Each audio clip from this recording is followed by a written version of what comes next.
Hello दोस्तों, आप सभी लोगों का हरिजोन एजुकेशन चैनल पर स्वागत अभिनंदन है। मैं आप सभी के बीच में यूपीएसआई 2025 के लिए संबंधित ये वीडियो आप सभी के समझ पहुंच रही है। आई होप आप लोग इन्हें जरूर पढ़ रहे हैं, देख रहे हैं और यहाँ से लाभ उठा रहे हैं, क्योंकि अगर आप लाभ उठाएंगे तभी यहाँ से कुछ आप कर पाओगे। क्योंकि ये क्लासेस सिर्फ यूपीएसआई 2025 वालों के लिए है और साथ में जो संविधान पढ़ाई गई उसकी प्लेलिस्ट भी बनी है, वो यूपीएसआई यूपीपी सबके, या आप कम्पिटेटिव एग्जाम दे रहे हैं तो जाहिर सी बात है सब में संविधान आता है, तो वहां सबके लिए है।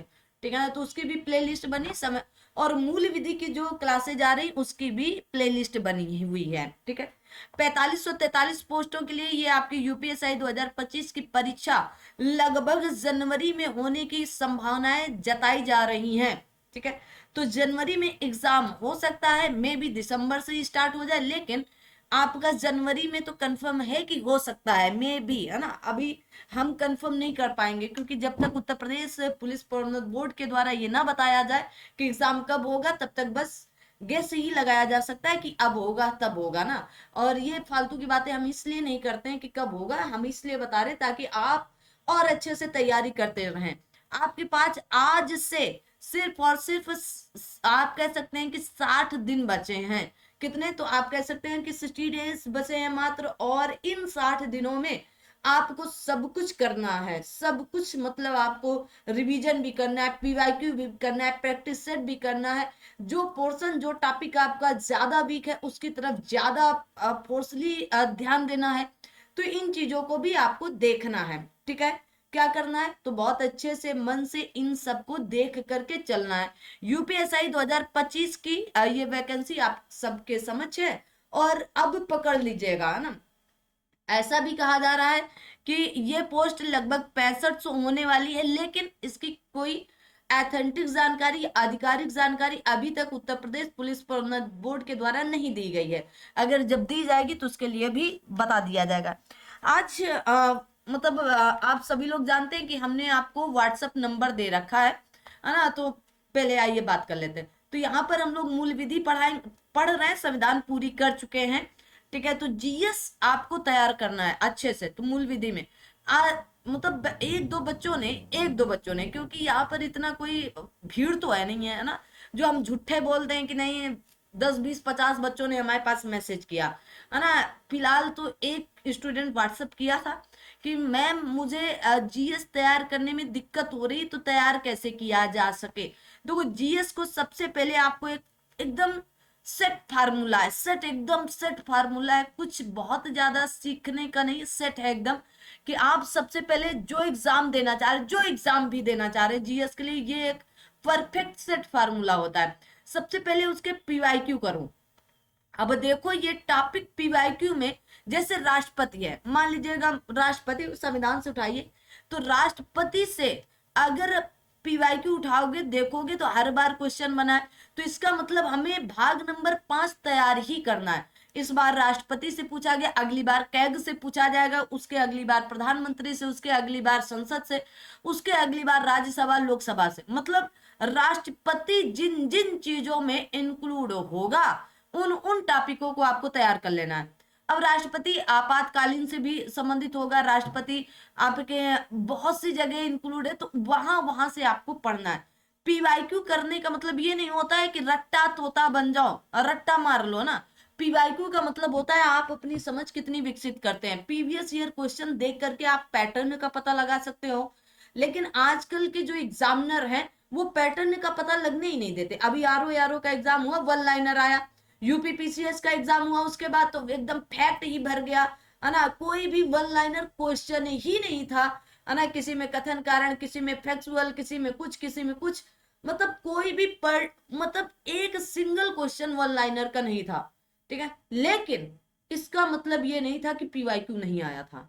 ठीक है, जो सेट, जो मैंने कहा ना कि एक चीज सेट होती है, तो इसका मतलब ये नहीं था कि पीवाईक्यू नहीं आया। अब जैसे उन्होंने कथन कारण दिया, दो तीन चार फैक्ट दे दिया ना, और फिर उनसे ऑप्शन बना दिए गए कि इनमें से कौन कौन सी बात सही, एक सही है, दो सही है, दोनों सही है, तीनों सही है, चारों सही है, पांचों सही है। तो इसका मतलब ये नहीं था कि ये वन लाइनर में पहले पीवाईक्यू नहीं आए, आ चुके थे। बहुत ध्यान से सुनना। तो पीवाईक्यू करना इसलिए इंपॉर्टेंट होता है, ठीक है। अब दूसरा चीज, और दूसरा क्या फार्मूला है, आपने पढ़ तो लिया। आजकल बच्चे क्या करते हैं कि कहते हैं हमने ये बुक भी पढ़ ली, वो बुक भी पढ़ ली, आपने बताया घटना चक्र पढ़ लो, मैंने पढ़ लिया। आपने बताया मूल भी यूथ कंपटीशन टाइम्स पढ़ लो, मैंने वो भी पढ़ लिया। आपने बताया इनकी मैथ पढ़ लो, उनकी रीजनिंग पढ़ लो, मैंने वो भी पढ़ लिया। आपने केवल पढ़ा था भैया, रिवीजन कहाँ किया। रिवीजन करना भी उतना ही इंपॉर्टेंट है जितना आपका पढ़ना इंपॉर्टेंट है। पढ़ें कम, रिवीजन ज्यादा करें।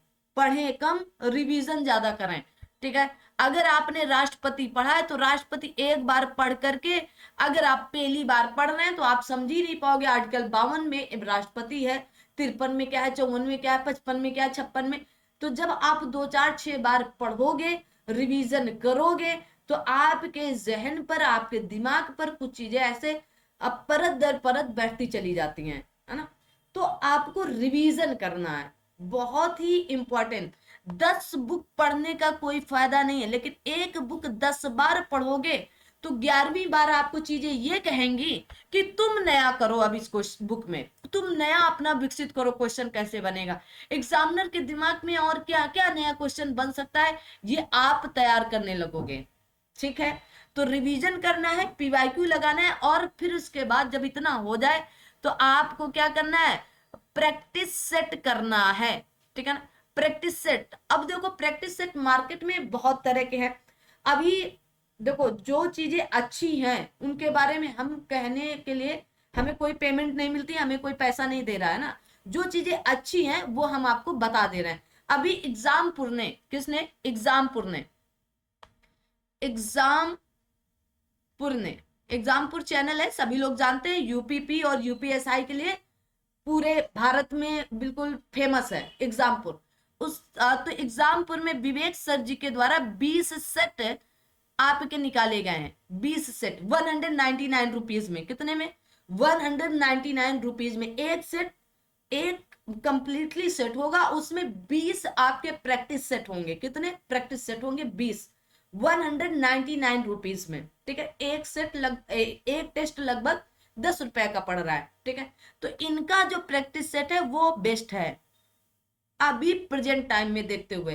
तो अगर आप चाहते हैं तो एग्जामपुर की साइट पर जाकर के आप वहां से इसे ऑर्डर करके मंगा सकते हैं, या फिर नजदीकी बुक स्टॉल पर भी जाकर के इसको ले सकते हो। दूसरी चीज, और आप लोग कहेंगे कि आप तो वाईसीटी या यूथ कंपटीशन टाइम्स का करा रही हैं। हाँ, इनका भी प्रैक्टिस सेट अच्छा है। इन्होंने जो चीजें 20 सेट में दे दी हैं, वो ये चीजें 51 सेट में दिए हैं, बस फर्क इतना सा है, ठीक है। ऐसा नहीं है कि इन्होंने चीजों को नहीं दिया है, ठीक है। ये बाइक वाले भाई साहब डेली जाते हैं ना, कभी क्लास हो जाने के बाद तो कभी क्लास चलती रहती है, तो थोड़ा सा आपको एडजस्ट करना पड़ेगा ना। अब क्या कह सकते हैं ऐसे लोगों को ना, तो कोई दिक्कत नहीं होनी चाहिए। तो 51 सेट है। तो अब इनका देखो, इन्होंने, अब आप कहेंगे क्या 20 सेट बराबर 51 सेट हो सकते हैं क्या, नहीं हो सकते हैं, बिल्कुल ये कट सत्य है, क्योंकि इनके 51 सेट पर सब्जेक्ट अलग है ना। तो बेस्ट बेस्ट 51 सेट। लेकिन आपके पास अगर टाइम नहीं है तो 20 सेट कर लो, क्योंकि इनके 51 सेट देखो, हिंदी के हैं 51 सेट, 51 सेट इनके मूल विधि के हैं, किसके हैं, सॉरी, मूल विधि, 51 सेट इनके जीएस के हैं, 51 सेट इनके मैथ के हैं, 51 सेट इनके आपके रीजनिंग के हैं। अब 51 51 आप जोड़ेंगे तो कितने, 1 2 3 4 5 होता है, तो 5 और 55 25, ठीक है। अरे ऐसे लिख लो भाई, 55 25, तो 255 सेट, 255 सेट गुणे 40 करना है आपको। तो 0, 4 5 20 करीब 20, और 4 5 20 2 22, ठीक है, और 4 दूनी 8 और 2 10, ठीक है। तो कितने क्वेश्चन हो रहे हैं, लगभग लगभग 10,200 क्वेश्चन हो रहे हैं। कितने, 10,200 क्वेश्चन। और आपके इसमें 160 गुणे 20 करेंगे तो आप देख लीजिएगा, ठीक है ना। और 16 दून 3200, लगभग 3200 क्वेश्चन।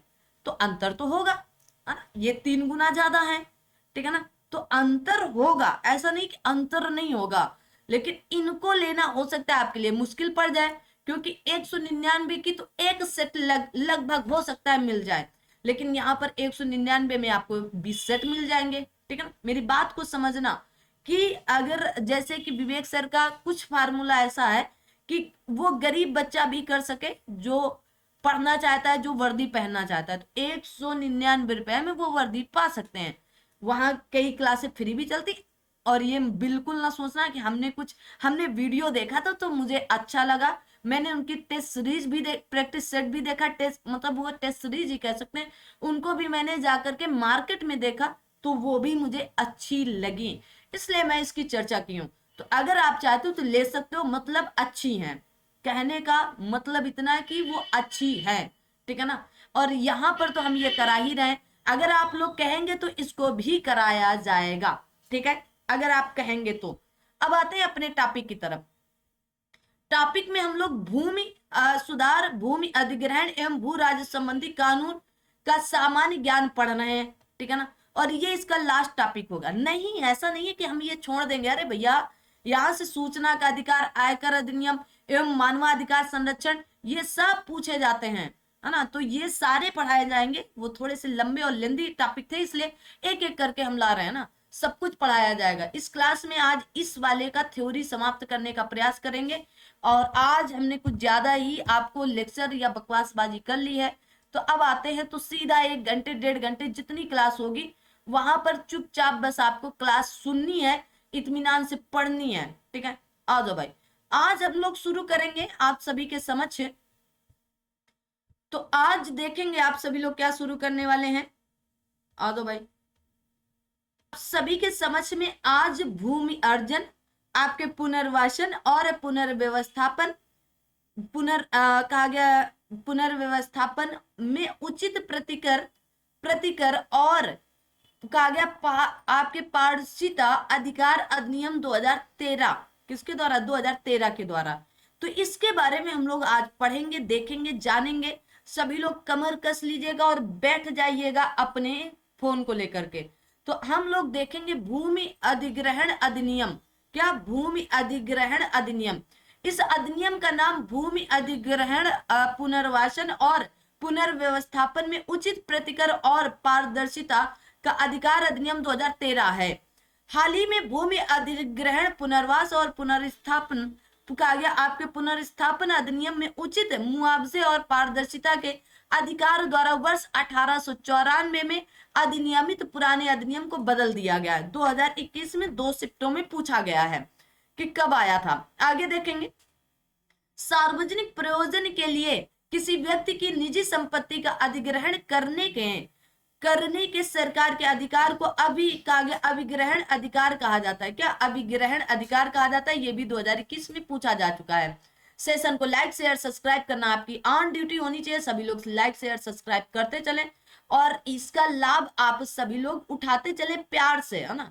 और देखेंगे यहाँ से आपको सच में जबरदस्त लाभ मिलेगा। आगे आते हैं, कहा गया भूमि अधिग्रहण पुनर्वास और आपके पुनर्स्थापन अधिनियम 2013 में उचित मुआवजा और पारदर्शिता के अधिकार ने 1894 के भूमि अधिग्रहण अधिनियम की जगह ले लिए। कौन से, 2013 वाले ने।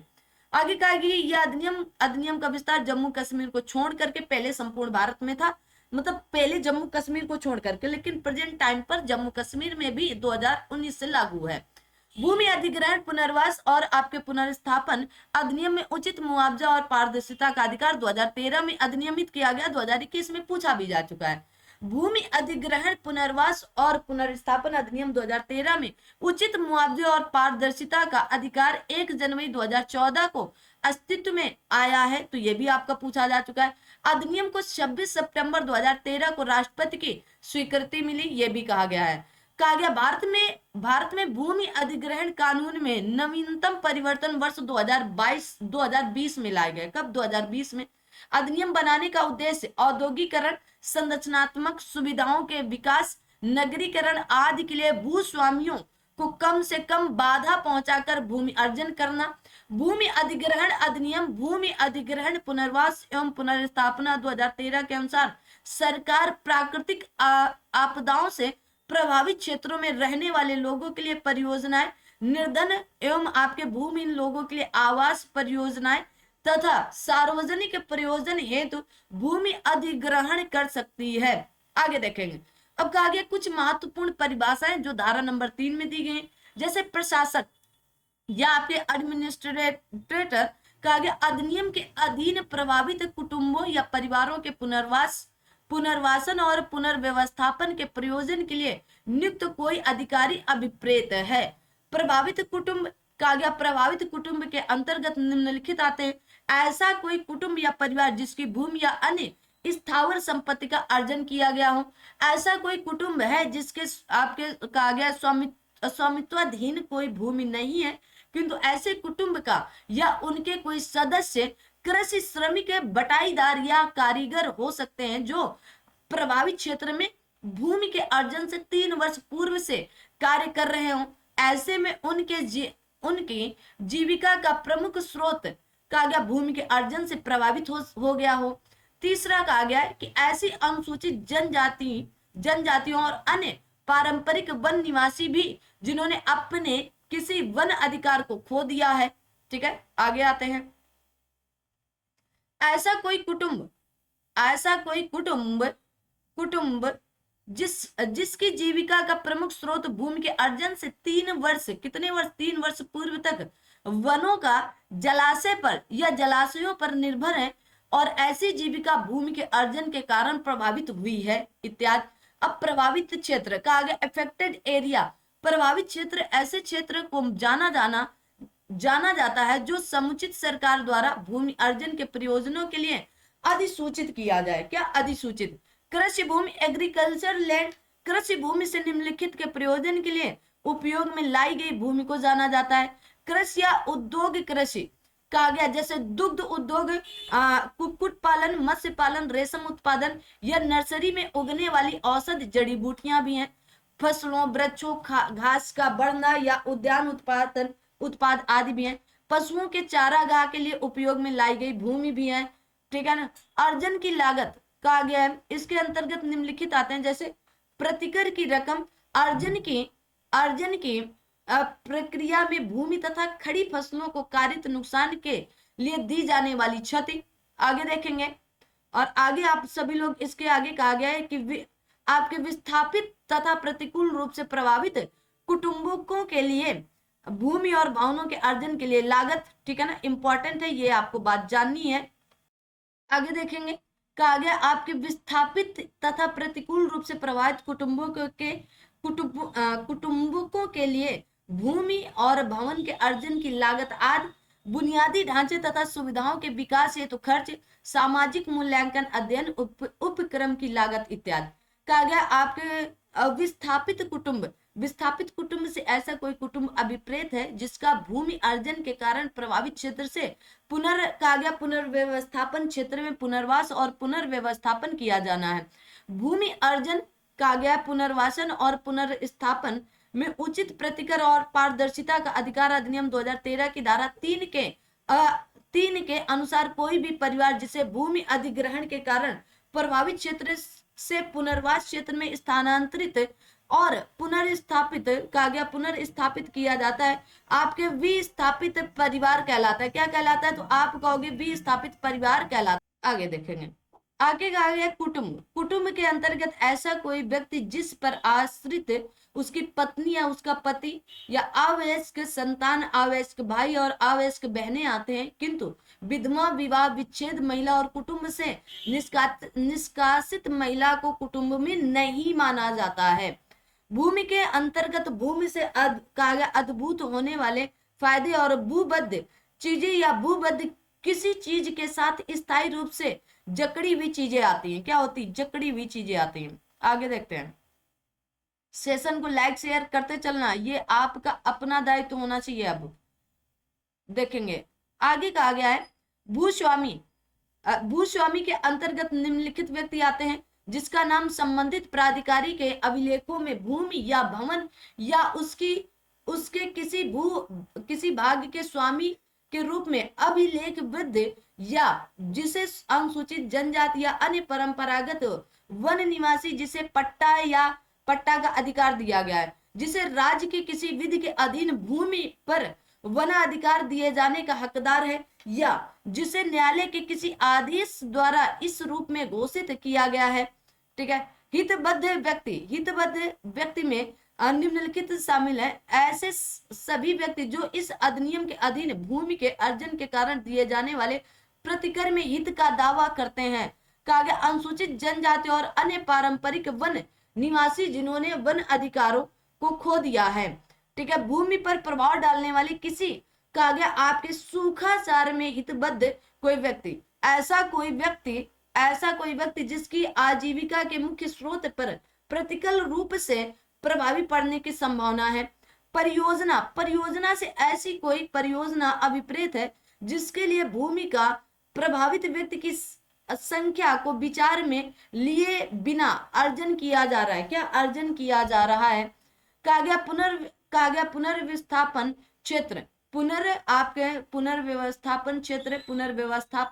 क्षेत्र में ऐसा क्षेत्र अभिप्रेत है जहां प्रभावित कुटुंबों को जो भूमि के अर्जन के परिणाम स्वरूप आपके विस्थापित हो गए हैं, समुचित सरकार द्वारा पुनर्स्थापित किया जाता है। सार्वजनिक प्रयोजन के लिए भूमि अधिग्रहित करने में एक उपयुक्त सरकार के लिए सामाजिक प्रभाव आकलन आवश्यक है।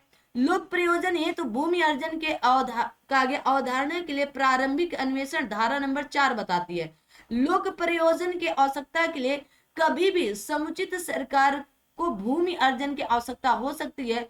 वह प्रभावित क्षेत्र भूमि अर्जन वाले क्षेत्र में ग्रामीण स्तर पर या वार्ड स्तर पर यथास्थिति पंचायत, नगर पालिका या नगर निगम के साथ परामर्श करेगी।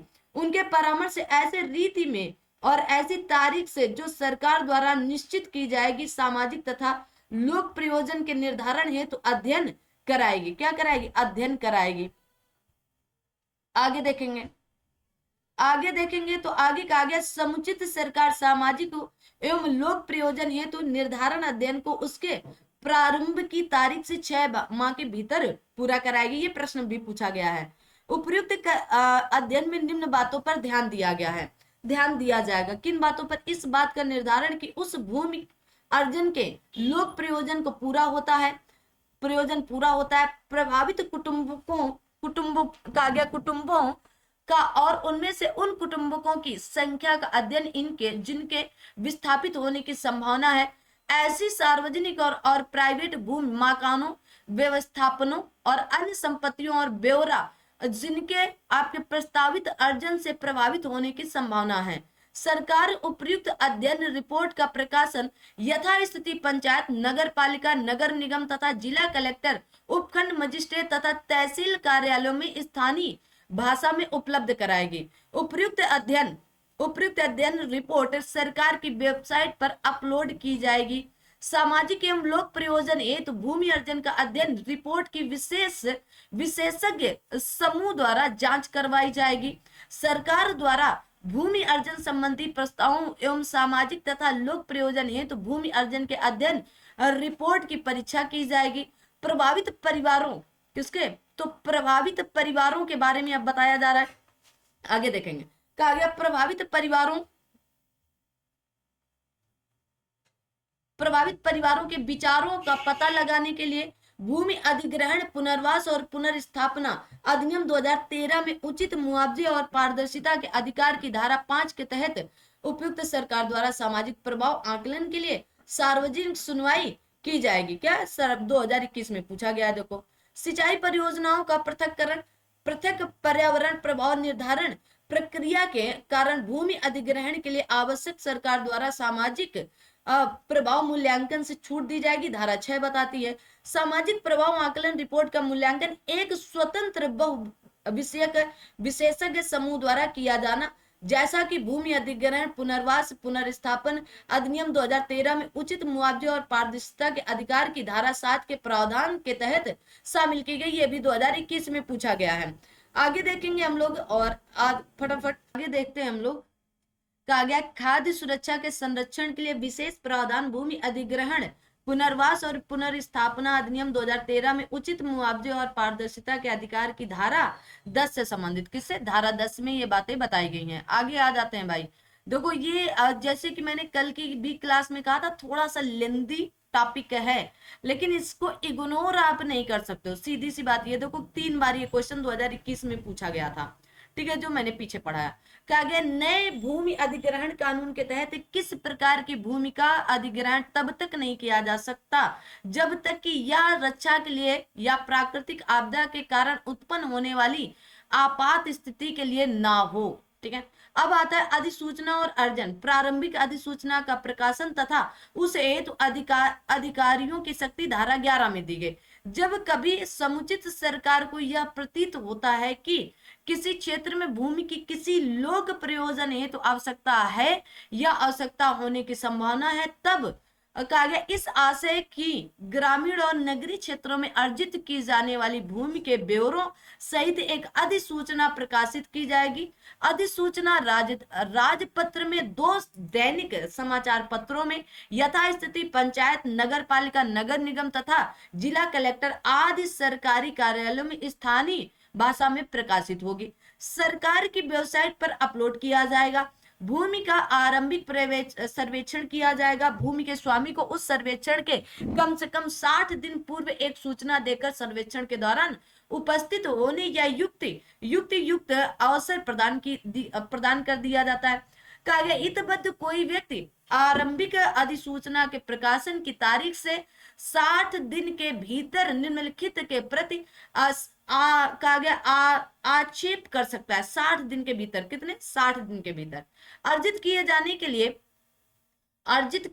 के लिए कहा गया आपके प्राय स्थापित भूमि के क्षेत्र और आपके उपयुक्तता के प्रति, लोक प्रयोजन के लिए दिए गए औचित्य के प्रति, जमीन पर कब्जा करने के सरकार के इरादे के बारे में जिला कलेक्टर सुविधाजनक स्थानों पर सार्वजनिक नोटिस प्रकाशित करेगा। धारा 11 बताती। तो कुछ 2 बार ये पूछी गई कि कौन करेगा, तो जिला कलेक्टर डिस्ट्रिक्ट मजिस्ट्रेट, मतलब आपका डीएम करेगा। कौन? डीएम करेगा।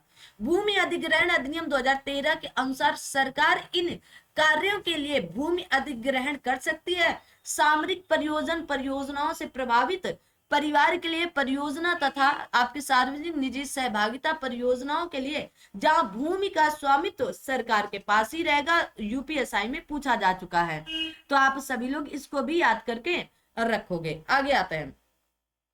आगे कहा गया है आपसे, कहा गया भूमि अधिग्रहण, पुनर्वास और पुनर्स्थापन अधिनियम 2013 में उचित मुआवजे और पारदर्शिता का अधिकार यह प्रावधान करता है कि यदि 12 महीने की अवधि के भीतर आरंभिक अधिसूचना के साथ सामाजिक प्रभाव आकलन रिपोर्ट का पालन नहीं किया जाता है तो एक नया सामाजिक प्रभाव आकलन किया जाना आवश्यक, ये धारा 14 बताती है। अब आता है प्रशासक द्वारा पुनर्वासन और स्थापन स्कीम का तैयार किया जाना, धारा 16 के अंतर्गत आता है। तो कलेक्टर द्वारा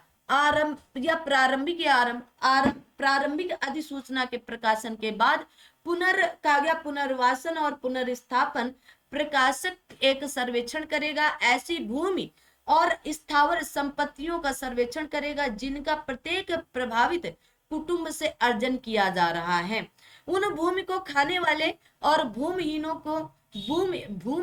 की खो गई भूमि जो उस भूमि पर निर्भर थे, ठीक है, ऐसी सुख सुविधाओं के ब्यौरे जो प्रभावित हुए हैं या जिनके प्रभावित होने की संभावना है, अर्जित किए जा रहे किसी सामान्य संपत्ति स्रोतों के ब्यौरे प्रभावित क्षेत्र में लोक सुनवाई के लिए तारीख, समय और स्थान देंगे। ठीक है, प्रशासक लोक सुनवाई के पूरा होने पर पुनर्वासन और आपके पुनर्स्थापन के लिए प्रारूप स्कीम लोक सुनवाई में किए गए दावों और आपत्तियों संबंधी रिपोर्ट के साथ कलेक्टर को प्रस्तुत करेगा।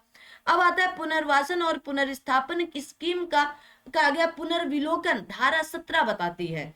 तो कलेक्टर पुनर्वासन और पुनर्स्थापन संबंधी प्रारूप स्कीम जो प्रशासक द्वारा प्रस्तुत की गई है का पुनर्विलोकन करेगा। कौन करेगा? कलेक्टर करेगा। कलेक्टर प्रारूप पुनर्वासन और पुनर्स्थापन स्कीम को अपने सुझावों के साथ आयुक्त के अनुमोदन के लिए प्रस्तुत करेगा। कहा गया आयुक्त अनुमोदन स्कीम को सभी स्थानीय सरकारी कार्यालय में प्रकाशित भी कराएगा। और अब आता है पुनर्वासन और पुनर्स्थापना की घोषणा और सार का प्रकाशन, धारा 19 बताती है। सरकार को जब रिपोर्ट पर विचार करने के पश्चात यह समाधान हो जाता है कि किसी विशिष्ट भूमि की किसी लोक प्रयोजन के लिए आवश्यकता है, तो सरकार के सचिव उस बात की घोषणा करेंगे। कलेक्टर निर्दिष्ट घोषणा के साथ पुनर्वासन और पुनर्स्थापन स्कीम का सार प्रकाशित करेगा। कलेक्टर आपके तदुपरांत कागज उस भूमि को कागज चिन्हित करेंगे और उसकी माप कराएगा। यदि नक्शा तैयार नहीं है तो नक्शा भी तैयार करवाया जाएगा। क्या नक्शा भी तैयार करवाया जाएगा। आगे आते हैं, और बहुत ही अच्छी ये थ्योरी है ना। अब इससे अच्छा कहीं नहीं पढ़ाया जा सकता है, क्योंकि आपको एक एक चीजें यहाँ पर डिटेल में दी गई हैं। ठीक है, कहा गया कलेक्टर अपनी वेबसाइट पर एवं भूमि के पास लोक सूचना प्रकाशित कराएगी कि सरकार का आशय उस भूमि का कब्जा लेने का है। कहा गया हितबद्ध व्यक्ति प्रतिकर और पुनर्वास का प्रतिस्थापन हेतु दावा या दावे प्रस्तुत करेगा। भूमि अधिग्रहण, पुनर्वास और पुनर्स्थापना अधिनियम 2013 में उचित मुआवजे और पारदर्शिता का अधिकार की धारा 19 के तहत घोषणा के प्रकाशन की तिथि से 12 महीने के अवधि के भीतर कलेक्टर फैसला सुनाएगा। कहा गया भूमि अधिग्रहण, पुनर्वास और पुनर्स्थापन अधिनियम 2013 में उचित मुआवजा और पारदर्शिता के अधिकार के प्रावधानों के तहत यदि किसी विशेष भूमि की सार्वजनिक उद्देश्य के लिए आवश्यकता होने की घोषणा तथा अनुमोदित पुनर्वास और पुनर्स्थापना योजना का सारांश आरंभिक अधिसूचना की तिथि से 12 महीने, कितने महीने, 12 महीने के भीतर प्रकाशित नहीं किया जाता तो ऐसी अधिसूचना को रद्द कर दिया जाए या रद्द कर दिया गया समझा जाएगा। धारा 19 की उपधारा 7 बताती है। 2021 में पूछा भी गया है। कलेक्टर द्वारा जांच और भूमि अर्जन अधिनिर्णय धारा 23 के अंतर्गत है। कलेक्टर प्रतिकर, पुनर्वासन और पुनर्स्थापन का दावा करने वाले व्यक्तियों के संबंधित हितों के बारे में जांच आरंभ करेगा और हस्ताक्षर सहित निर्णय भी देगा। कहा गया भूमि अधिग्रहण, पुनर्वास और पुनर्स्थापन अधिनियम 2013 में उचित मुआवजे और पारदर्शिता के अधिकार की धारा 24 की सही व्याख्या इंदौर विकास प्राधिकरण बनाम मनोहर लाल 2020 के मामले में 5 न्यायाधीशों की पीठ के समक्ष संदर्भ का विषय था। 2021 में पूछा गया है। कलेक्टर द्वारा भूमि के बाजार मूल्य का अवधारणा आपकी धारा 26 बताती। कौन? धारा 26। तो कलेक्टर भूमि के बाजार मूल्य का निर्धारण या अवधारणा करने में निम्नलिखित मानदंड अपनाएगा। क्या क्या अपनाएगा? उस क्षेत्र में जहां भूमि स्थित है, भारतीय स्टंप अधिनियम विनिर्दिष्ट बाजार मूल्य होगा। निकटवर्ती ग्राम या निकटवर्ती पड़ोसी क्षेत्र में स्थित उस प्रकार की भूमि के लिए औसत विक्रय कीमत लगाई जाएगी। प्रतिकर के रकम का अवधारणा धारा 27 बताती है। कलेक्टर भूमि का बाजार मूल्य अवधारित करके भूमि से संलग्न सभी सामानों को सम्मिलित करके भूमि के स्वामी जिनकी भूमि अर्जित की गई है दिए जाने के लिए प्रतिकर की संपूर्ण रकम की गणना करते हैं। अब आता है निर्णय का दिया जाना। तो धारा 19 के अधीन घोषणा के प्रकाशन से 12 माह के भीतर कलेक्टर निर्णय देगा। निर्णय में कोई आपकी लिपिकी या गणितीय भूल का सुधार निर्णय की तिथि से 6 माह के अंदर किया जाएगा। इंपॉर्टेंट बात है, ये भी आपको याद करनी है। आगे आते हैं। आगे कहा गया है कि आपके अर्जित की जाने वाली भूमि का कब्जा लेने की शक्ति धारा 38 के तहत है। तो धारा 30 के अनुसार कलेक्टर को अर्जित की जाने वाली भूमि का कब्जा लेने की शक्ति किसमें कहा गया है? तो धारा 38 में कहा गया है। किसमें? धारा 38। अर्जित की जाने वाली भूमि का कब्जा कर लेने की शक्ति धारा किसमें है? तो धारा 38 में है। किसमें? धारा 38 में है। ठीक है, कहा गया LARR अधिनियम 2013 के अनुसार अधिकृत भूमि के लिए देय मुआवजा के अतिरिक्त किसी व्यक्ति को देय राशि का हर्जाना या आपके कहा गया 16 CM कहा जाता है, तो धारा 30 के अंतर्गत आती। अब इस बात को थोड़ा सा पहले क्लियर करना पड़ेगा, क्योंकि 2 जगह ये बात अलग अलग तरीके से है। ठीक है, आ जाओ भाई। अर्जित की जाने वाली भूमि का कब्जा लेने की शक्ति किस धारा के अंतर्गत दिया गया है? तो क्या बोलोगे, धारा 38 के तहत ही दिया गया। किसके, 38 के तहत। ये बात यहाँ पर एकदम सही। भूमि अधिग्रहण, पुनर्वास और आपके व्यवस्थापन में उचित प्रतिकर और पारदर्शिता का अधिकार अधिनियम के तहत धारा 38 के अंतर्गत दिया गया। कहाँ पर, धारा 38 के अंतर्गत। लेकिन ये नया नियम है ना, उससे पहले आप धारा 1894 वाली भूमि अधिग्रहण अधिनियम के अंतर्गत देखेंगे तो ये धारा 30 के अंतर्गत ही बात कही गई थी। तो ये बात भी यहाँ पर सही होगी। ठीक है, यहाँ पर ये वाली बात भी सही है। भूमि अधिग्रहण, पुनर्वास और पुनर्स्थापन अधिनियम 2013 में अति उचित मुआवजे और पारदर्शिता के अधिकार की धारा 30 में मुआवजे के फैसले से संबंधित है। ये धारा आपकी कौन बताती, 30 बताती है। और कहां पर बताई गई है, तो आप कहेंगे 2013 वाले में। भूमि अधिग्रहण, पुनर्वास और पुनर्स्थापन अधिनियम 2013 में उचित मुआवजे और पारदर्शिता का अधिकार भूमि अधिग्रहण, पुनर्वास और पुनर्स्थापना प्राधिकरण द्वारा प्रदान की गई अतिरिक्त राशि पर अतिरिक्त राशि पर ब्याज देने का प्रावधान करता है। यह कलेक्टर द्वारा देय, किसके द्वारा, कलेक्टर, जिला कलेक्टर। ठीक है, भूमि अधिग्रहण पुनर्वास अधिनियम 2013 में उचित मुआवजे और पारदर्शिता के अधिकार के तहत कई विस्थापनों के मामले में अतिरिक्त मुआवजे के भुगतान का प्रावधान धारा 39 के तहत प्रदान किया गया है। उपयुक्त सरकार सामाजिक प्रभाव आकलन करने में छूट दे सकती है यदि भूमि को धारा 40 के तहत अति आवश्यक प्रावधानों को लागू करते हुए अधिग्रहित करने का प्रस्ताव है। कहा गया अनुसूचित जातियों और जनजातियों के लिए विशेष उपबंध धारा 41 के तहत बताया गया। कहा, धारा 41 के तहत भूमि का कोई भी अर्जन यथासंभव अनुसूचित क्षेत्रों में नहीं किया जाएगा। अगर भूमि अर्जन किया जाएगा तो कई प्रतिबंधों के अधीन ही होगा। भूमि अधिग्रहण, पुनर्वास और पुनर्स्थापना अधिनियम 2013 में उचित मुआवजा और पारदर्शिता के अधिकार के तहत पुनर्वास और पुनर्स्थापना के लिए नियुक्त एक अधिकारी को प्रशासक कहा जाता है। यह धारा 43 में बताया गया है, तो याद कर लो। कहा गया पुनर्वास और पुनर्स्थापन समिति के संयोजक पुनर्वास और पुनर्स्थापना के लिए प्रशासक होंगे। आपकी 2021 में पूछा जा चुका है। भूमि अधिग्रहण, पुनर्वास और पुनर्स्थापन अधिनियम 2013 में उचित मुआवजा और पारदर्शिता के अधिकार के तहत गठित पुनर्वास और पुनर्स्थापन समिति की अध्यक्षता कलेक्टर साहब करेंगे। तो धारा 45 के अंतर्गत तो पढ़िए जम करके ना, कलेक्टर वगैरह बनिए फिर, है ना। जिलाधीश की संतुष्टि पर पुनर्वास राशि के कागज परिमाणन और जमा की अनुमति की जा सकती, धारा 47 बताती है। क्या, धारा 47 के अंतर्गत ये बात बताई गई। आगे आते हैं, आगे देखेंगे। आगे कहा गया है कि भूमि अधिग्रहण, पुनर्वास और पुनर्स्थापन अधिनियम 2013 की धारा 48 के अंतर्गत पुनर्वास और पुनर्स्थापन के लिए राष्ट्रीय निगरानी समिति का गठन किया गया है। पुनर्वास और पुनर्स्थापन के लिए राज्य निगरानी समिति का गठन भूमि अधिग्रहण, पुनर्वास और पुनर्स्थापन अधिनियम 2013 में उचित मुआवजा और पारदर्शिता के अधिकार की धारा 50 के तहत किया जाता है। अब आता है भूमि अर्जन, पुनर्वासन और पुनर्व्यवस्थापन प्राधिकरण की स्थापना। तो समुचित सरकार भूमि अर्जन, पुनर्वासन और पुनर्व्यवस्थापन प्राधिकरण नामक एक या अधिक प्राधिकरणों की स्थापना धारा 51 के अंतर्गत की जाएगी। प्रत्येक भूमि अधिग्रहण, पुनर्वास और पुनर्स्थापन प्राधिकरण में केवल एक व्यक्ति होता है, धारा 52 बताती है।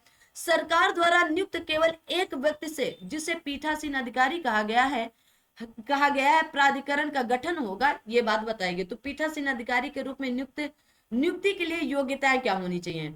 तो कहा गया कोई व्यक्ति किसी प्राधिकरण के पीठासीन अधिकारी के रूप में नियुक्ति के लिए तभी अर्हत होंगे जब वह जिला न्यायाधीश हो या रहा हो या 7 वर्ष की अवधि तक व्यवसाय किया है या फिर व्यवसाय किया।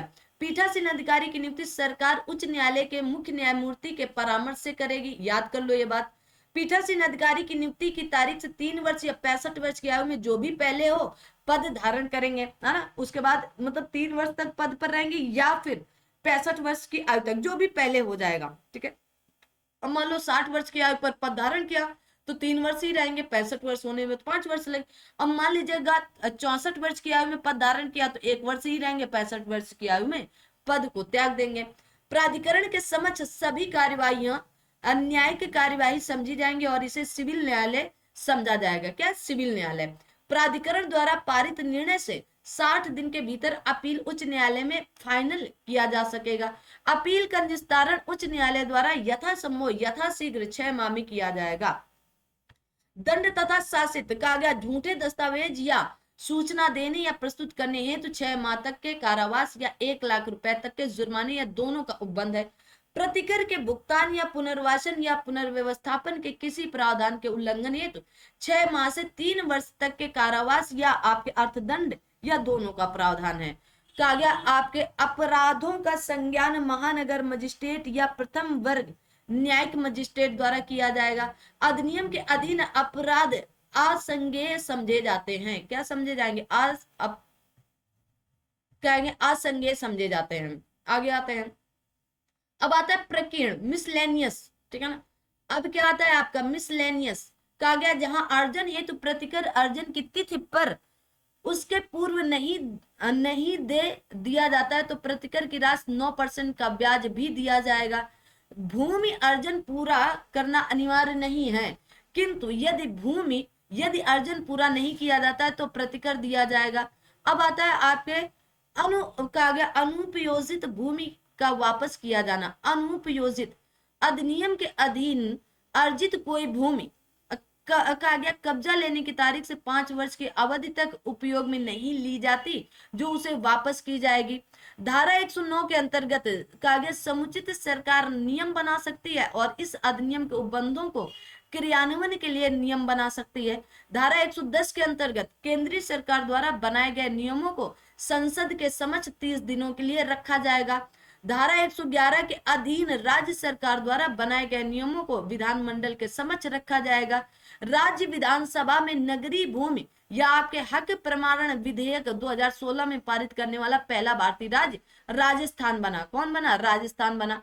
आगे आते हैं, कहा गया बेनामी लेन देन में संपत्ति एक व्यक्ति के नाम स्थानांतरित की जाती है और भुगतान किसी दूसरे व्यक्ति द्वारा किया जाता है। कहा गया शहरी क्षेत्र में भूमि के अधिग्रहण के दौरान मुआवजे सहित प्रतिपूर्ति राशि औसत पंजीकृत बिक्री विलेख के दो गुना होती है। क्या होती? 2 गुना होती है, ठीक है। कहा गया भूमि अधिग्रहण पुनर्वास और पुनर्स्थापन अधिनियम 2013 में उचित मुआवजा और पारदर्शिता के अधिकार के तहत अधिग्रहित भूमि के बाजार मूल्य का आकलन और निर्धारण समाहर्ता या जिला अधिकारी द्वारा किया जाता है, ठीक है। आगे आते हैं आप सभी के समक्ष में, चलिए आगे आते हैं। अब आता है विविध, आपका विविध। कहा गया भूमि के अभिग्रहण और अधिग्रहण के कानून पर भारत के विधि आयोग की रिपोर्ट इसकी 10वीं रिपोर्ट होती है। क्या 10वीं रिपोर्ट थी? भूमि अधिग्रहण कानून प्रख्यात डोमेन के सिद्धांत पर आधारित थी। किसके? डोमेन के सिद्धांत पर। भारत में पहला भूमि अधिग्रहण कानून 1894 में पेश किया गया था। सार्वजनिक निजी भागीदारी PPP परियोजना के लिए अधिग्रहित भूमि के लिए कम से कम 70% भूमि सुधारों या भूमि धारकों की पूर्व सहमत की आवश्यकता होती है। यूपीएसआई 2021 में यह भी पूछा जा चुका है। आगे देखेंगे, आगे आपकी चीजें एक साथ बहुत ही इंपॉर्टेंट है क्योंकि ये सेशन ही पूरा बहुत इंपॉर्टेंट है। देखेंगे, कहा गया सार्वजनिक प्रयोजन के लिए निजी कंपनियों द्वारा भूमि अधिग्रहण के लिए कम से कम 80% भूमि धारकों की पूर्व सहमति की आवश्यकता होती है। 2021 में पूछा जा चुका है। भूमि अधिग्रहण पुनर्वास और पुनर्स्थापन अधिनियम 2013 में उचित मुआवजे और पारदर्शिता के अधिकार के तहत पुनर्वास और पुनर्स्थापन प्रस्ताव की मसौदा योजना की समीक्षा करने के लिए उपयुक्त प्राधिकारी कलेक्टर है। कौन है? कलेक्टर है। अब आता है आपका भू राजस्व संहिता 2006। क्या आता है? भू राजस्व संहिता। तो यूपी लैंड रेवेन्यू कोड 2006, तो यह अधिनियम उत्तर प्रदेश राजस्व संहिता 2006 कहा जाता है। अधिनियम का विस्तार संपूर्ण उत्तर प्रदेश में मतलब 75 जिलों पर ही है। अधिनियम को राष्ट्रपति की स्वीकृति 29 नवंबर सन 2012 को मिलती है। अधिनियम को 10 दिसंबर 2015 से लागू किया जाता है।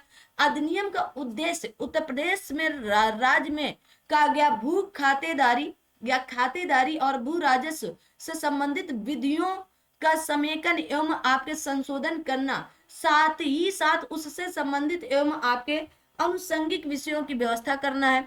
अब महत्वपूर्ण परिभाषाएं किसमें दी गई? धारा 4 में। आबादी या ग्रामीण आबादी, तो आबादी या ग्रामीण आबादी का तात्पर्य किसी ग्राम के ऐसे क्षेत्र से है जिसका उपयोग इस संहिता के आरंभ होने के दिनांक को उसके निवासियों के आवास के प्रयोजन के लिए या उसके सहायक प्रयोजन के लिए किया जाएगा। सहायक प्रयोजनों में हरे हरे वृक्ष, कुआं आदि हेतु उपयोग आते हैं। अब आता है कृषि या एग्रीकल्चर। कृषि के अंतर्गत बागवानी, पशुपालन, मत्स्य पालन, फूलों की खेती, मधुमक्खी पालन और कुक्कुट पालन आते हैं। फिर आगे कहा गया कृषि श्रमिक। कहा गया कृषि श्रमिक का तात्पर्य ऐसे व्यक्ति से है जिसकी जीविका का मुख्य स्रोत कृषि भूमि पर शारीरिक श्रम है। फिर आता है भूमि प्रबंधक समिति। भूमि प्रबंधक समिति का तात्पर्य उत्तर प्रदेश पंचायत अधिनियम 1947 के अधीन गठित भूमि प्रबंधक समिति से है। फिर आता है आपकी बाग भूमि। बाग भूमि का तात्पर्य किसी जोत में भूमि के किसी विशिष्ट बाग से है जिसमें इस प्रकार वृक्ष लगे हों जिसमें पपीता या केला के पौधे सम्मिलित नहीं हैं। किसके? पपीता या केला के पौधे सम्मिलित नहीं है। आगे आते हैं। आगे कहा गया कि वे भूमि को किसी अन्य प्रयोजन के लिए उपयोग में लाए जाने से रोकते हैं या पूर्ण रूप से विकसित होने पर रोकेंगे। अब आता है जोत। जोत का तात्पर्य एक भू खातेदारी, एक पट्टे या अनुदान के अधीन रखे गए भूमि से होता है। किससे होता है? रखे गए भूमि के किसी खंड से है। ठीक है। अब आता है भूमि। भूमि का तात्पर्य ऐसी भूमि से है जो कृषि से कहा गया संबंध प्रयोजन के लिए किए जाते हैं। किसके संबंध प्रयोजन के लिए किए जाते हैं? आगे देखेंगे। आगे कहा गया भूमि धारक या लैंड होल्डर। कहा गया भूमि धारक का तात्पर्य ऐसे व्यक्ति से जिसे लगान देना होता है। राजस्व न्यायालय या आपके रेवेन्यू कोर्ट। राजस्व न्यायालय से तात्पर्य निम्नलिखित प्राधिकारियों से है। परिषद और उसके सभी सदस्य, आयुक्त, अपर आयुक्त, कलेक्टर, अपर कलेक्टर, भू राजस्व अधिकारी, कहा गया आपके असिस्टेंट कलेक्टर, बंदोबस्त अधिकारी, सहायक बंदोबस्त अधिकारी, अभिलेख अधिकारी, सहायक अभिलेख अधिकारी, तहसीलदार, न्यायिक और नायब तहसीलदार के तहत होते हैं। आगे कहा गया राजस्व अधिकारी कौन कौन होंगे? तो राजस्व अधिकारी से तात्पर्य निम्नलिखित अधिकारियों से जैसे आयुक्त, अपर आयुक्त, कलेक्टर, अपर कलेक्टर, भू राजस्व अधिकारी, कहा गया उप जिला अधिकारी, सहायक कलेक्टर, बंदोबस्त अधिकारी, सहायक बंदोबस्त अधिकारी, अभिलेख अधिकारी, सहायक अभिलेख अधिकारी, तहसीलदार न्यायिक और आपके क्या आएंगे? नायब तहसीलदार और राजस्व निरीक्षक आएंगे। अब आता है उप जिला अधिकारी। उप जिला अधिकारी का तात्पर्य कहा गया तहसील के प्रभारी सहायक कलेक्टर से है। और कृषि वर्ग कहा गया कृषि वर्ग से तात्पर्य कृषि वर्ष से तात्पर्य ऐसे वर्ष से है जो कैलेंडर वर्ष में जुलाई के प्रथम दिन से आरंभ होकर जून के 30वें दिन समाप्त होता है। इसे फसली वर्ष या आपके फसली ईयर भी कहते हैं। अब आता है राजस्व मंडल। राज्य का राजस्व क्षेत्रों में विभाजन धारा 5 के अंतर्गत इस संहिता के प्रयोजन के लिए राज्य को राजस्व क्षेत्रों में विभाजित किया जाएगा। राज्य कई मंडलों में विभक्त होगा जिसमें 2 या अधिक जिले होंगे। प्रत्येक जिले में 2 या अधिक तहसीलें होंगे। प्रत्येक तहसील में 1 या अधिक परगने होंगे। प्रत्येक परगने में 2 या अधिक गांव हो सकते हैं। क्या हो सकते हैं? 2 या 2 से अधिक गांव हो सकते हैं। ठीक है। बहुत ही अच्छी आज की ये क्लास होने वाली है। तो आज की क्लास को आप सभी लोग ज्यादा से ज्यादा लाइक, शेयर और सब्सक्राइब करते चलेंगे। अब आता है राजस्व क्षेत्रों का गठन। धारा नंबर 6 के अंतर्गत राज्य सरकार निम्नलिखित रूप में राजस्व क्षेत्रों का गठन करेगी। जिन जिलों को जिनसे मिलकर कोई मंडल बनता है उनको, और उन तहसीलों को जिनसे मिलकर कोई जिला बनता है उनको, और उन गांवों को जिनसे मिलकर कोई तहसील बनती है, इसमें राजस्व क्षेत्रों का गठन माना जाता है। परिषद और राजस्व अधिकारी, राजस्व परिषद। अब उत्तर प्रदेश के राजस्व परिषद होगा जिसमें एक अध्यक्ष और ऐसे अन्य सदस्य होंगे जिनकी राज्य सरकार द्वारा समय समय पर नियुक्ति की जाएगी। ये धारा नंबर 7 बताती है। कहा गया राज्य सरकार इस परिषद में एक न्यायिक सदस्य की नियुक्ति करेंगे जिन्हें न्याय के कार्य आवंटित किया जाएगा। राजस्व परिषद वादों, अपीलों या आपके कहा गया पुनरीक्षणों के निस्तारण से संबंधित सभी मामले देखेंगे। कहा गया आयुक्त और अपर आयुक्त। कहा गया राज्य सरकार प्रत्येक मंडल में एक आयुक्त नियुक्त करेगी। आयुक्त अपने कर्तव्यों का निर्वहन करेगा और अपने मंडल में सभी राजस्व अधिकारियों का प्राधिकारी का प्रयोग करेगा। कहा गया राज्य सरकार मंडल में एक या अधिक अपर आयुक्त नियुक्त करेगी।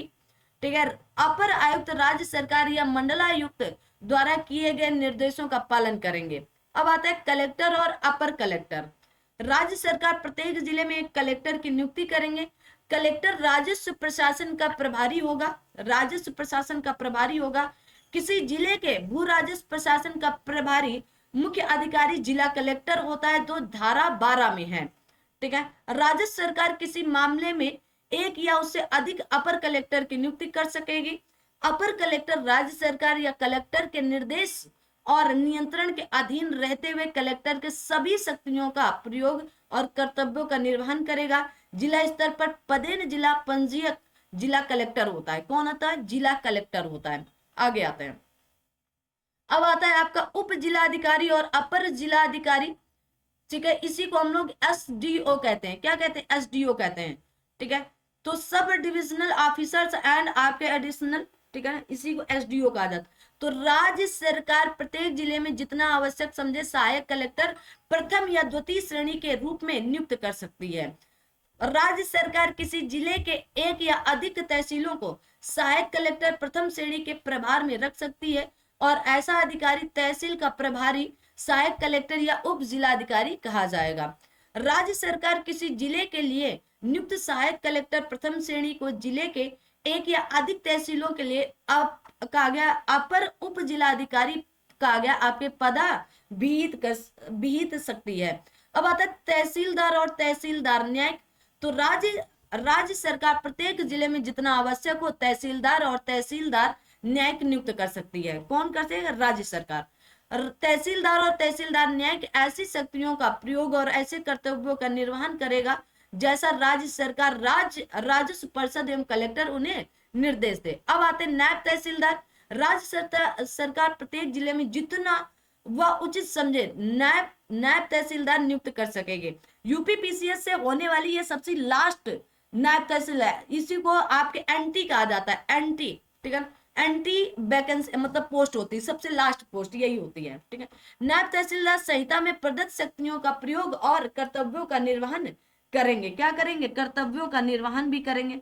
आगे देखेंगे राजस्व निरीक्षक और लेखपाल।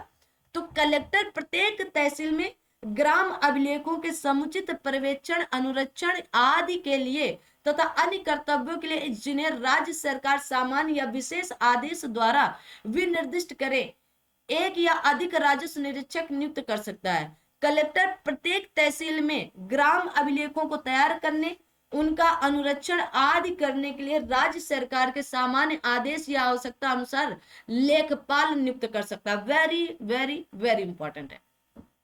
ग्राम के अभिलेखों का अनुरक्षण, तो कलेक्टर एक आपके रजिस्टर तैयार करेगा और उसका अनुरक्षण करेगा जिसमें जिले के समस्त ग्रामों की सूची होगी। यह धारा नंबर 29 में बताया गया। कहां पर बताएगा? तो धारा नंबर 29 में यह बात आपकी बताई गई। आगे आते हैं और सभी लोग तब तक सेशन को लाइक शेयर सब्सक्राइब जरूर करते चलना। यह आपका छोटा छोटा सा कर्तव्य है, निभाते चलो। सूची में निम्नलिखित का वर्णन होगा। ऐसे क्षेत्र जो नदी के बहाव से प्रभावित हो, ये होगा। ऐसे क्षेत्र जिसमें आपके अनिश्चित खेती हो तथा ऐसे अन्य विवरण जो आवश्यक हो। रजिस्टर का प्रत्येक 5 वर्ष में आपके कहा गया पुनरीक्षण किया जाएगा और कलेक्टर प्रत्येक गांव या ग्राम के लिए मानचित्र और खसरा रखेगा जिसका प्रत्येक वर्ष सर्वेक्षण होगा। क्या होगा? प्रत्येक वर्ष इसका सर्वेक्षण होगा। अधिकार अभिलेख धारा 31 के अंतर्गत रिकॉर्ड ऑफ राइट्स धारा 31 के अंतर्गत ये बात बताई। तो कलेक्टर प्रत्येक ग्राम के लिए अधिकार अभिलेख या खतौनी रखेगा जिसमें निम्नलिखित विवरण दिया जाएगा। खतौनी लगभग आपकी सबकी होती है ना।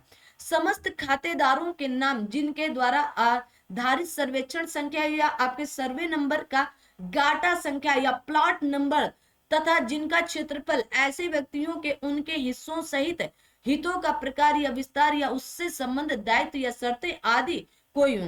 कहा गया किसी ऐसे व्यक्ति द्वारा देय राजस्व या लगान आदि कोई हो। राज्य सरकार केंद्र सरकार ग्राम पंचायत या स्थानीय प्राधिकरण से संबंधित या उसमें निहित जोत से भिन्न समस्त भूमि का विवरण हो। अन्य आवश्यक विवरण, है ना, अन्य आवश्यक विवरण के भी जरूरी है।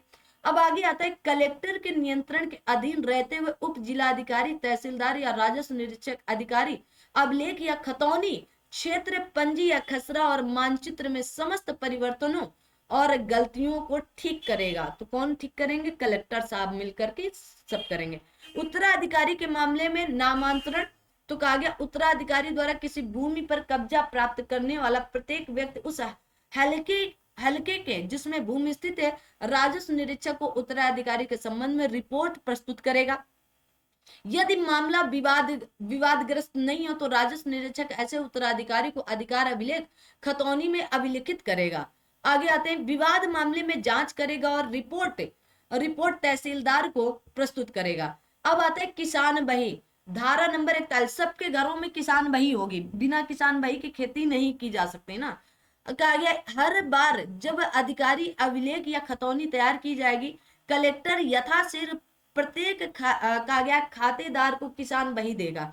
किसान बही जो है, किसान बही जिले में किसी खातेदार द्वारा धारित समस्त जोत के संबंध में समेकित जोत बही होगी।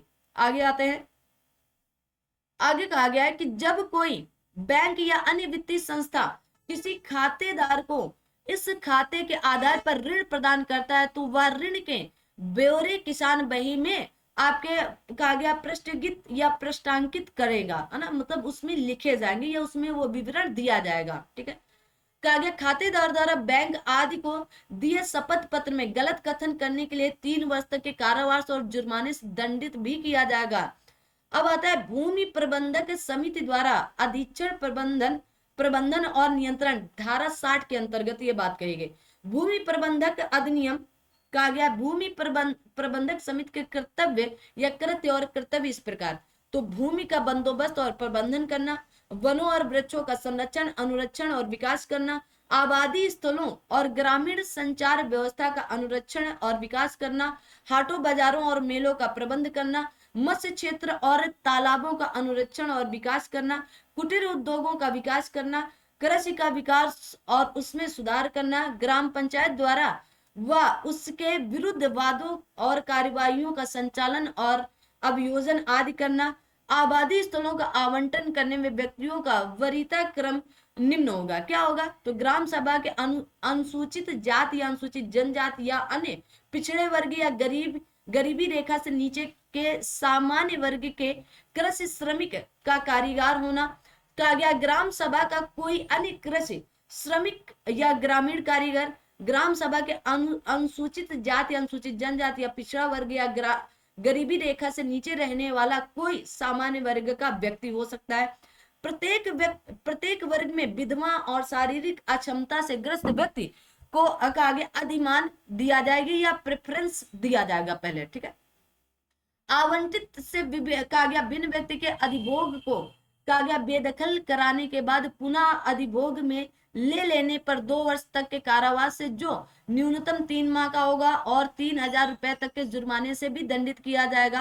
अब आता है गांव निधि, तो गांव निधि या गांव फंड धारा आपके 68 के अंतर्गत इस संहिता के अधीन किसी ग्राम सभा, ग्राम पंचायत या भूमि प्रबंधक समिति द्वारा समस्त धनराशि गांव निधि में जमा की जाएगी। समेकित गांव निधि या आपके कहा गया धारा 69 में प्रत्येक जिले में एक समेकित गांव निधि की स्थापना की जाएगी, प्रत्येक जिले में। ठीक है, आगे आते हैं, आगे देखेंगे क्या क्या चीजें आपको दी जा रही हैं, बहुत ध्यान से पढ़ते चलना। कहा गया इसमें कलेक्टर द्वारा प्राप्त अंशदान जमा होंगे तथा ऐसी ही अन्य धनराशि जो विहित किए जाएंगे। समेकित गांव निधि का संचालन कलेक्टर द्वारा किया जाएगा। प्रत्येक ग्राम पंचायत गांव निधि में राज्य सरकार द्वारा अधिसूचित प्रतिशत 25% से अधिक ना होगा धनराशि जमा कराएंगी। कहा गया खाता, कहा गया खातेदारी का वर्ग धारा 74 के अंतर्गत दिया गया निम्नलिखित वर्ग या प्रकार के खातेदार होंगे। जैसे कहा गया संक्रमणीय अधिकार वाला भूमिधर, असंक्रमणीय अधिकार वाला भूमिधर, आसामी कल पढ़ाया था, और सरकारी पट्टेदार वाला। ठीक है, अब आओ एक एक देखते हैं। कहा गया संक्रमणीय अधिकार वाला भूमिधर धारा 75 के अंतर्गत, कहा गया संक्रमणीय अधिकार वाले भूमिधर को वे सब अधिकार होंगे जो इस संहिता के अधीन उसे दी जाएंगी तथा सभी दायित्वों के अधीन भी होंगे। यह सर्वश्रेष्ठ भूमिधर या सर्वोत्तम होते हैं। कहा गया संक्रमणीय भूमि अधिकार वाले भूमिधर वे माने जाते हैं जो इस संहिता के आरंभ के दिनांक से ठीक पहले संक्रमणीय अधिकार वाला भूमिधर अथवा उक्त दिनांक को या उसके पश्चात ऐसे भूमिधर का अधिकार प्राप्त कर लिया। अब आता है असंक्रमणीय अधिकार वाला भूमिधर, धारा 76 के अंतर्गत ये बात कही गई है। तो असंक्रमणीय अधिकार वाले भूमिधर को असंक्रमण कहा गया या आपके कहा गया ट्रांसफर का अधिकार नहीं है और सभी अधिकार आपके संक्रमण अधिकार वाले भूमिधर की तरह ही होंगे। असंक्रमण अधिकार वाले भूमिधर वैसे व्यक्ति कहे जाएंगे जो इस संहिता के आरंभ के दिनांक से ठीक पूर्व असंक्रमणीय अधिकार वाले भूमिधर थे। ऐसे भी व्यक्ति कहा गया असंक्रमण अधिकार वाले भूमिधर माने जाएंगे जो संहिता के प्रारंभ के दिनांक को या उसके पश्चात असंक्रमणीय अधिकार वाले भूमिधर के रूप में स्वीकार किए जाएं या स्वीकार किए गए हों। कतिपय भूमि पर भूमिधरी अधिकार प्राप्त नहीं होंगे। कोई व्यक्ति निम्नलिखित भूमिधर के अधिकार अर्जित नहीं करेगा, जैसे खलियान, खाद के गड्ढों, चारागाह, कब्रिस्तान या शमशान के लिए प्रयुक्त भूमि जिस पर पानी हो और जिसका उपयोग सिंघाड़ा या अन्य उपज उगाने के लिए किया जाता हो, यहां पर भी नहीं करेंगे। आगे देखेंगे, आगे कहा गया भूमि जो नदी के तल में स्थित हो और जिसका उपयोग क्या किया जाए, जिसका उपयोग आकस्मिक या यदा कदा खेती के लिए किया जाता हो। भूमि जो सार्वजनिक प्रयोजन या लोकोपयोगी कार्य के लिए अर्जित या धारित हो। अब आता है आसामी। तो आसामी आपकी धारा 78 निम्नलिखित वर्गों में से किसी वर्ग का प्रत्येक व्यक्ति आसामी कहा जाएगा और उसको वे सब अधिकार होंगे और उन सब दायित्वों के अधीन होगा जो इस संहिता द्वारा प्रदत्त किया जाएगा। प्रत्येक व्यक्ति जो इस संहिता के आरंभ के दिनांक के ठीक पूर्व आसामी थे। प्रत्येक व्यक्ति जिसे भूमि प्रबंध समिति द्वारा उक्त दिनांक को या उसके पश्चात किसी भूमि पर आसामी स्वीकार किया गया हो। कहा गया प्रत्येक व्यक्ति जो इस संहिता के उपबंधों के अधीन किसी भूमि के भूमिधर द्वारा उक्त दिनांक को या उसके पश्चात पट्टेदार के रूप में स्वीकार किया गया हो। अब आता है अंतरण या ट्रांसफर। कहा गया भूमिधरों के हितों की संक्रमणीयता धारा 88 के तहत है। कहा गया संक्रमणीय अधिकार वाले भूमिधर का हित इस संहिता के उपबंधों के अधीन रहते हुए संक्रमणीय होगा। असंक्रमणीय अधिकार वाले भूमिधर या आसामी का हित संक्रमणीय नहीं होगा। अनुसूचित जाति या अनुसूचित जनजाति के भूमिधरों द्वारा अंतरण पर प्रतिबंध धारा 98 के तहत लगाया जाता है। अनुसूचित जाति के किसी भूमिधर को कलेक्टर की लिखित पूर्व आज्ञा के बिना कोई भूमि किसी अनुसूचित जाति के व्यक्ति से भिन्न किसी व्यक्ति के विक्रय, दान, बंधक या पट्टे पर आंतरित करने का अधिकार नहीं होगा। अनुसूचित जनजाति के किसी भूमिधर को विक्रय, दान, बंधक या पट्टा के द्वारा किसी भूमि को अनुसूचित जनजाति से भिन्न किसी व्यक्ति के अंतरण करने का अधिकार ना होगा। सरकारी पट्टेदार कहा गया सरकारी पट्टेदार की परिभाषा धारा 147 प्रत्येक व्यक्ति जिसके पास राज्य सरकार से प्राप्त पट्टे पर कोई भूमि हो, चाहे ऐसा पट्टा इस संहिता के आरंभ के पूर्व या पश्चात दिया गया हो, ऐसी भूमि के संबंध में सरकारी पट्टेदार कहा जाएगा। सरकारी पट्टेदार का भूमि अधिग्रहण करने का हक धारा 148 के तहत है। इस संहिता में किसी बात के होते हुए भी प्रत्येक सरकारी पट्टेदार को पट्टे के निबंधनों कहा गया है और शर्तों के अनुसार ऐसी भूमि को धारण करने का होगा। आगे आते हैं, अरे इधर आते हैं पहले ना, इधर आ जाओ भाई, फटाफट आ जाओ ना, ठीक है। आगे आते हैं, देखो जल्दी जल्दी कर लो ना, क्लास लंबी होती चली जा रही है आपकी। कहा गया भू राजस्व का निर्धारण। भूमिधर द्वारा आधारित भूमि पर भू राजस्व के भुगतान का दायित्व धारा नंबर 153 में दिया गया। किसी भूमिधर द्वारा धारित भूमि पर चाहे वह कहीं भी स्थित हो या उसका उपयोग किसी भी प्रयोजन के लिए किया जा रहा हो या भू राजस्व निर्धारित किया जाए और उसका भुगतान राज्य सरकार को किया जाएगा। किसी भूमि पर दीर्घकाल से बने रहने से वह भू राजस्व के भुगतान के दायित्व से निर्मुक्त न होगी। निम्नलिखित भूमि को भू राजस्व के भुगतान से छूट रहेगी। सुधार से भिन्न भूमि जैसे भवन द्वारा आच्छादित भूमि, कब्रिस्तान और शमशान की भूमि भू राजस्व में परिवर्तन होता है। कहा गया भूमि दर द्वारा दे भू राजस्व में उसकी जोन के क्षेत्रफल में या उसमें समाविष्ट भूमि के उत्पादन में नदी द्वारा या अन्य प्राकृतिक कारण से वृद्धि या कमी हो जाने के आधार पर उचित रूप से परिवर्तन किया जा सकता है। किसी परिवार के प्रत्येक सदस्य को जिसके सदस्यों द्वारा भूमि दर के रूप में धारित भूमि का क्षेत्रफल 1.26 हेक्टेयर या 3.125 एकड़ से अधिक ना हो, राज्य सरकार को भू राजस्व का भुगतान करने की छूट दी जाएगी। राज्य सरकार, आगे देखें, राज्य सरकार कृषि संबंधी विपत्ति आने पर जिससे किसी ग्राम या ग्राम के भाग की फसलों पर प्रभाव पड़े तो जोत के संपूर्ण भू राजस्व या उसके किसी भाग को माफ कर सकती है या स्थगित कर सकती है। भू राजस्व का निर्धारण संबंधित राज्य सरकार का प्रत्येक आदेश अंतिम होगा और उस पर किसी न्यायालय में आपत्ति नहीं की जा सकती है। भू राजस्व का संग्रह, भू राजस्व किसी जोत पर प्रथम प्रभार होगा, धारा 163 बताती है।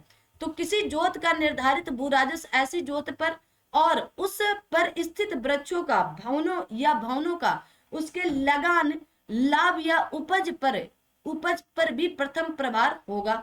आगे कहा गया भू राजस्व के बकाये की तरह वसूली की जाने योग्य किसी अन्य धनराशि के संबंध में राज्य सरकार के दावे को समस्त दावों पर वरीयता दी जाएगी। भूमिधर संयुक्त रूप से या अलग अलग भू राजस्व के लिए दायी होगी। राज्य सरकार भू राजस्व के संग्रह के लिए ऐसा प्रबंध कर सकती है और ऐसा अभिकरण नियोजित कर सकती है जैसा वह उचित समझे। क्या समझे? जैसा वह उचित समझे। आगे आते हैं। आगे कहा गया मांग पत्र, जैसे ही भू राजस्व की बकाया दे हो जाए वैसे ही तहसीलदार आपके व्यतिक्रमी के विरुद्ध मांग पत्र जारी कर सकता है जिसमें उससे ऐसे समय के भीतर जो विनिर्दिष्ट किया जाएगा उपस्थित होने या धनराशि का भुगतान करने की अपेक्षा की जाएगी। तो आप सभी लोग फटाफट सबसे पहले चैनल को लाइक शेयर सब्सक्राइब कर लेंगे, टेलीग्राम चैनल को भी ज्वाइन कर लेंगे। देखो बीच में हम नहीं बोलते हैं बहुत ज्यादा ना, मुझे लगता है कि जितना ज्यादा से ज्यादा हो सके आप सभी लोगों को दे देना चाहिए, पढ़ा देना चाहिए और उसका लाभ आप सभी लोग लेते चलें, क्योंकि इसी से आप सभी लोग धीरे धीरे आगे बढ़ते चलेंगे। ठीक है, तो आप सभी लोगों के लिए सारी क्लासें बहुत ही इत्मीनान से दी जा रही हैं लगातार। अब आगे आता है बकाया की वसूली हेतु प्रक्रिया। मांग पत्र में विनिर्दिष्ट समय के अंदर भुगतान न किए गए भू राजस्व का बकाया निम्नलिखित तरीकों से वसूल की जा सकती है। कहा गया व्यतिक्रमी जिसने भू राजस्व नहीं दिया कि गिरफ्तारी या उससे निरुद्ध करके, जिसकी जंगम संपत्ति जिसमें कृषि उपज भी शामिल है कुर्की और विक्रय करके। कहा गया व्यतिक्रमी के किसी बैंक खाते या लाकर की कुर्की करके, ऐसे भूमि को जिसके संबंध में बकाया दे हो कुर्की करके, ऐसे भूमि को जिसके संबंध में बकाया दे हो पट्टे पर देकर या उसकी बिक्री करके। ठीक है ना, आगे आते हैं और आगे देखते हैं। आप सभी लोग बहुत ध्यान से पढ़ते चलो, आगे देखेंगे। कहा गया ऐसी भूमि को जिसके संबंध में बकाया दे हो पट्टे पर देकर या उसकी बिक्री करके, व्यतिक्रमी के किसी स्थावर या जंगम संपत्ति का रिसीवर की नियुक्ति करके, जुर्माना आदि की वसूली की रीति राज्य सरकार, ग्राम पंचायत या अन्य स्थानीय अधिकारी को दे या उनके द्वारा वसूली योग्य किसी फीस, जुर्माना, लागत या व्यय, शासित या मुआवजा आदि इस प्रकार वसूल किया जाएगा मानो वह भू राजस्व का बकाया हो। अतिक्रमण आदि के लिए शासित, धारा 226 में कोई व्यक्ति जो गांव की किसी आगे देखेंगे, गांव की किसी सार्वजनिक सड़क, पथ या सामान्य भूमि का अतिक्रमण करता है या उसके उपयोग में बाधा डालता है या उप जिलाधिकारी द्वारा सीमा चिन्ह आदेश का पालन करने में विफल रहता है या तहसीलदार द्वारा कहा गया सुखाचार से संबंधित आदेश के पालन में विफल रहता है, तो जुर्माना से दायी होगा जो इस प्रकार होगा। जैसे निर्दिष्ट खंड 1 में किसी मामले में न्यूनतम 1000 और अधिकतम 10,000 होगा और अन्य मामले में न्यूनतम 500 रुपए और अधिकतम 5,000 होगा। अपील, तो प्रथम अपील की परिसीमा 30 दिन और द्वितीय अपील की परिसीमा 90 दिन होगी।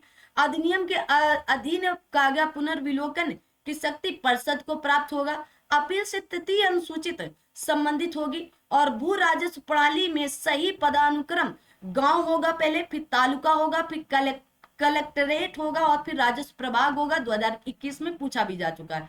सर्वेक्षण भूमि भूमि रजिस्टर का गया रजिस्टर में निम्नलिखित शामिल होते हैं। तो पुराने और नए क्षेत्रों के सर्वेक्षण संख्या, नए वर्गीकरण, पुराने खातों के अनुसार वर्गीकरण, और पट्टा नंबर पट्टेदार या उपभोक्ता का नाम होगा। ठीक है, तो ये आपकी थ्योरी क्लास थी। आगे आप सभी लोग प्रश्न उत्तर की बातचीत करेंगे। तो परीक्षा उपयोगी प्रश्न होंगे जो आप सभी की अगली क्लास में कहे जाएंगे। तो सेशन को लाइक शेयर सब्सक्राइब करना बिल्कुल भी ना भूलें। ठीक है।